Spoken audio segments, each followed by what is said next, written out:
নাহমাদুহু ওয়া নুসাল্লি আলা রাসূলিহিল কারীম, আম্মা বা'দ। ইখওয়ানুল মুসলিমিনের প্রতিষ্ঠাতা হাসানুল বান্না যখন 1924 সালে উসমানী খেলাফতের পতন দেখতে পেলেন, তখন তিনি ব্যাপকভাবে ব্যথিত হয়েছিলেন। উসমানী খেলাফতের শেষ দিকে যদিও তাদের কার্যকলাপ তেমন ভাবে ছিল না, তবুও এর শেষটিকে তিনি বিপর্যয় হিসাবেই আখ্যায়িত করেছেন এবং এর পতনকে ইসলামী বিশ্বের বিরুদ্ধে যুদ্ধ হিসাবেই তিনি অভিহিত করেছেন।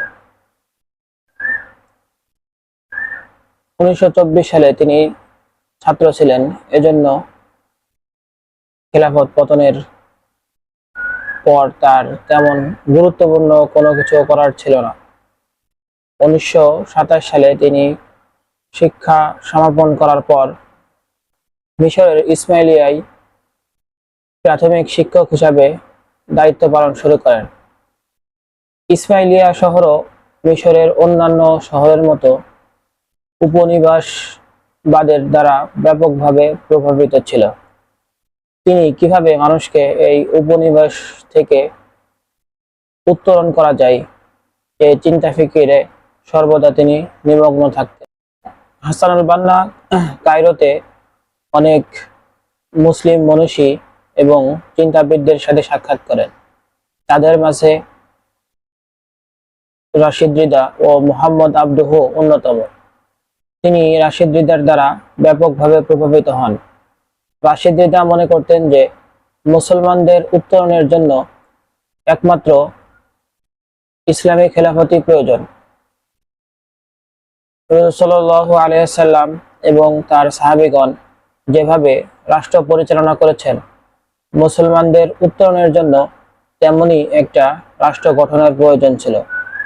হাসানুল বান্না তার এই দৃষ্টিভঙ্গিকে গ্রহণ করেছিলেন এবং কিভাবে মুসলমানদের জন্য একটা রাষ্ট্র গঠন করা যায় সেদিকেই তিনি এগিয়ে যাচ্ছিলেন।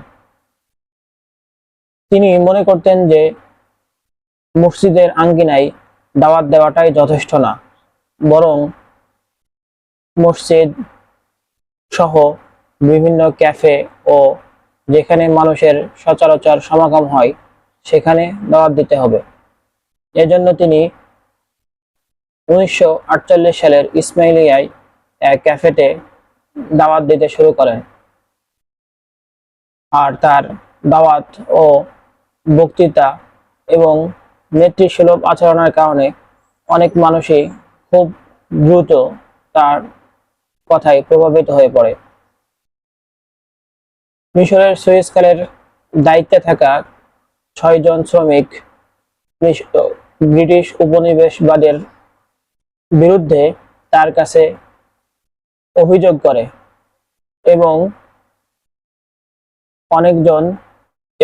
কয়েকজন তাকে নেতা হিসেবে মেনে নেন। এভাবেই 1928 সালে ইখওয়ানুল মুসলিমিন বা মুসলিম ব্রাদারহুড নামে একটি সংগঠনের যাত্রা শুরু হয়। প্রথম দিকে অন্যান্য সংগঠনগুলোর মতোই মুসলিম ব্রাদারহুডও একটি ছোট্ট সংগঠন ছিল। প্রাথমিক পর্যায়ে তাদের কাজ ছিল দাতব্য সংস্থা, ব্যবসা বাণিজ্য নিয়ন্ত্রণ করা, ইহুদি ও উপনিবেশবাদের বিরুদ্ধে মানুষকে সজাগ করা, ইসলাম প্রচার করা ইত্যাদি। কিন্তু আস্তে আস্তে এর ব্যাপকতা বাড়তে থাকে। শুধু মিশর নয়, বরং তিউনিসিয়া সহ বিভিন্ন দেশে ব্রাদারহুডের কার্যক্রম ছড়িয়ে পড়ে। 1932 সালে হাসানুল বান্না ইসমাইলিয়া থেকে মুসলিম ব্রাদারহুডের সদর দপ্তর কায়রোতে নিয়ে যান। 1948 সালে আরব ইসরায়েল যুদ্ধে সংস্থাটি অনেক স্বেচ্ছাসেবক যুদ্ধের জন্য প্রেরণ করে। এর ফলে রাজতন্ত্র ও সংস্থার মাঝে এক সম্পর্কের টানাপোড়েন সৃষ্টি হয়। সংস্থাটির দিন দিন জনপ্রিয়তা বৃদ্ধির ফলে রাজতন্ত্রের মন্ত্রীরা সংস্থাটির ব্যাপারে আশঙ্কিত হতে থাকে। মিশরের তৎকালীন প্রধানমন্ত্রী নকরিশ পাশা 1948 সালে উক্ত সংস্থাকে নিষিদ্ধ বলে ঘোষণা করে। এরপর মুসলিম ব্রাদারহুডের একজন ছাত্র সদস্য দ্বারা সে নিহত হয়। উক্ত ঘটনা জানার পর হাসানুল বান্না এই হত্যাকাণ্ডকে নিন্দা করেন এবং বলেন, ইসলাম সন্ত্রাসের ধর্ম নয়। 1948 সালে ব্রাদারহুডের 32 জন নেতাকে গ্রেফতার করা হয়।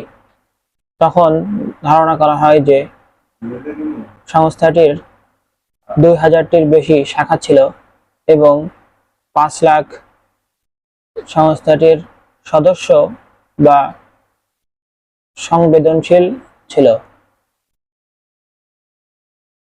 একই বছর অর্থাৎ 1948 সালেও হাসানুল বান্নাকে হত্যা করা হয়।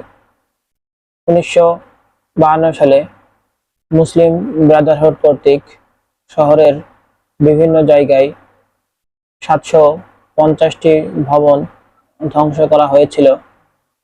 সেখানের বেশিরভাগ থিয়েটার, নাইট ক্লাব এবং এমন হোটেল রেস্তোরাঁ ছিল যেখানে ব্রিটিশ ও পশ্চিমা মানুষেরা থাকত।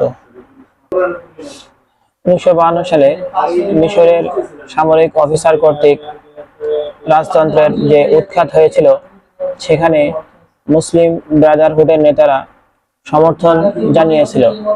তবে তাদের যে জাতীয়তাবাদী ধর্মনিরপেক্ষতাবাদ এবং ইসলামের সাথে সাংঘর্ষিক বিষয় ছিল সেগুলোর সাথে তারা সহমত ছিল না। 1954 সালে মিশরের তৎকালীন প্রেসিডেন্ট জামাল আব্দুল নাসেরকে হত্যার অভিযোগ করা হয় এবং আবারও মুসলিম ব্রাদারহুডকে নিষিদ্ধ করা হয়। তখন অনেক নেতাকর্মীকে গ্রেফতার করা হয়, তাদেরকে কারাগারে পাঠানো হয় এবং বিভিন্ন ধরনের জুলুম নির্যাতন করা হয়। তাদের মাঝে অন্যতম একজন ছিলেন সাইয়েদ কুতুব। সাইয়েদ কুতুবকে 1966 সালে মৃত্যুদণ্ড দেওয়া হয়। মৃত্যুদণ্ড দেওয়ার আগে তিনি একটি ইশতেহার জারি করেছিলেন, যাতে তিনি ঘোষণা করেছিলেন, ইসলাম আর ইসলাম নয়, বরং এর মাঝে জাহিলিয়াত প্রবেশ করেছে। ইসলামে একটি অগ্রগামী সৈন্য দ্বারা ইসলামী রাষ্ট্রগুলোকে সংস্কার করা উচিত এবং ইসলামী রাষ্ট্র গড়ে তোলা অত্যন্ত জরুরি। 1970 সালে আনোয়ার সাদাত মিশরের প্রেসিডেন্ট হন এবং ধীরে ধীরে ইখওয়ানের সদস্যদেরকে মুক্ত করতে শুরু করেন। তিনি আদ-দাওয়া পত্রিকাও পুনরায় চালু করতে অনুমতি দেন, যদিও তখনও সংগঠনটি পুরোপুরিভাবে নিষিদ্ধ ছিল। 1979 সালে আনোয়ার সাদাত ইসরায়েলের সাথে একটি চুক্তিতে আবদ্ধ হয়। এর ফলে তিনি মুসলিম ব্রাদারহুডের কাছে শত্রু হিসাবে চিহ্নিত হয়ে যান। 1979 সালের পর তিনি ব্যাপকভাবে তার বিরোধী দল ও মুসলিম ব্রাদারহুডের নেতৃবর্গকে আটক করতে শুরু করেন।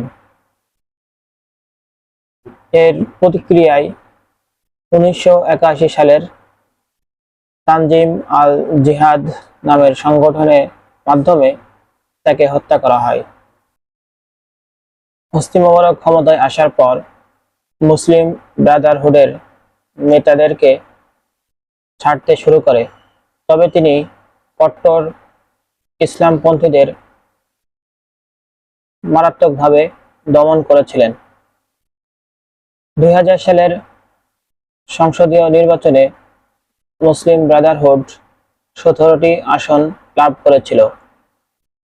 2005 সালে যদিও ব্রাদারহুডের অনেক সদস্যকে গ্রেফতার করা হয়েছিল, তারপরও তারা 40টি আসন পেতে সক্ষম হয়েছিল।